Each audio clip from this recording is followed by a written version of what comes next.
सध्या आपण पुण्यात आहे ना, त्याच्यामुळे इथं बसल्या बसल्यात काय कामं नसतात, फक्त असते ते राळ जेवायचे आणि कॉलेज पण चालू नाही कारण आपले पेपर जवळ आलेले आहेत. त्याच्यामुळे नाही का सकाळ सकाळ निघलो होतो आपण डायरेक्ट डबा आणायला. सकाळ म्हणजे कसले 10-11 वाजले असते. टिफिन वगैरे घेऊन यायचा, नुसता रूमला ठेवायचा, सकाळी काहीतरी नाश्ता करायचा आणि संध्याकाळी जेवण करायचं, म्हणजे दुपारी पण करायचं थोडंफार. असाच आपला रोजचा प्लॅनिंग असतो. हा पण जे म्हणतात ना पुण्याला लय मजा असते, त्यांना पुण्याला आल्याशिवाय कळत नाही की पुण्याला किती मजा असते. हा म्हणजे तुम्ही 2-3 दिवसासाठी आले, तुम्हाला काही कळत नाही की पुण्याला तुम्ही म्हणताना मजा असते. हा पण तुम्ही जर वर्षभर 2 वर्ष जर राहिले, महिना 2 महिने जर राहिले, तेव्हा तुम्हाला कुठं कळायला लागतं की पुण्याला किती मजा असते. नंतर आपण डायरेक्ट गेलो मी मेट्रो स्टेशनला, कारण आपला मित्र येणार होता पुणे स्टेशनला, त्याच्यामुळे त्याला आणायला जायचं होतं. तिथं संत तुकाराम नगर मेट्रो स्टेशनला आलो होतो आपण. तिथं बी गर्दी मोकर होती. त्याच्यानंतर मेट्रो पण आली होती आपली यायला. चांगलं झालं म्हणलं. 5-10 मिनिटं थांबावं लागतं कारण मेट्रो बी उशिराने येतात ना. नंतर इथं डिस्ट्रिक्ट कोर्टला आपल्याला उतरावं लागलं, कारण आपल्याला पुणे रेल्वे स्टेशनला जायचं म्हणलं आपल्या डिस्ट्रिक्ट कोर्टला आधी जिल्हा न्यायालयाला उतरावं लागेल आणि तिथून आपल्याला परत मेट्रो चेंज करून दुसऱ्या लाईनवरून आपल्याला मग पुणे रेल्वे स्टेशनला जावं लागेल. त्याच्यामुळे नाशिक फाट्यावर बी गाडी आली होती. गर्दी तर काय आपल्याला वाटत अशी, म्हणजे खास काय गर्दी नव्हती, रोज जशी असते तशी. आणि आपण नाही का पायऱ्याने चढत आलो होतो, त्याच्यामुळे काय आपल्याला लय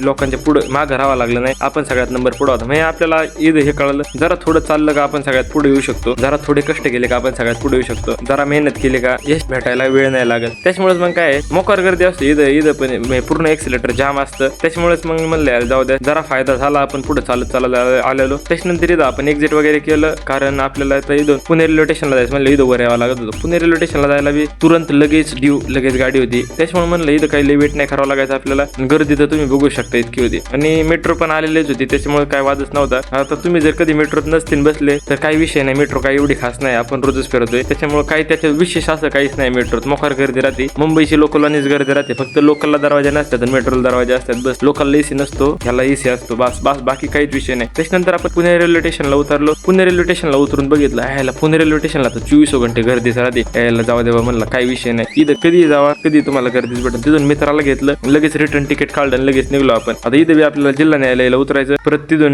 नाशिक फाटा, परत संत तुकाराम नगर हे चालूच राहतं. त्याच्यामुळे तर काही वादच नव्हता. आणि गर्दी बी म्हणजे जाताना, आता येताना आपण बसून आलो होतो पण जाताना आपल्याला उभं राहून जावं लागत होतं. आणि हा आपला मित्र होता, ह्याला आणायला आपण गेलो होतो. दुसऱ्या दिवशी आपण आलो होतो इथं दगडूशेठला फिरायला, त्याच्यामुळे काही वादच नव्हता. आता मित्र म्हणलं दगडूशेठला आणावंच लागतंय ना.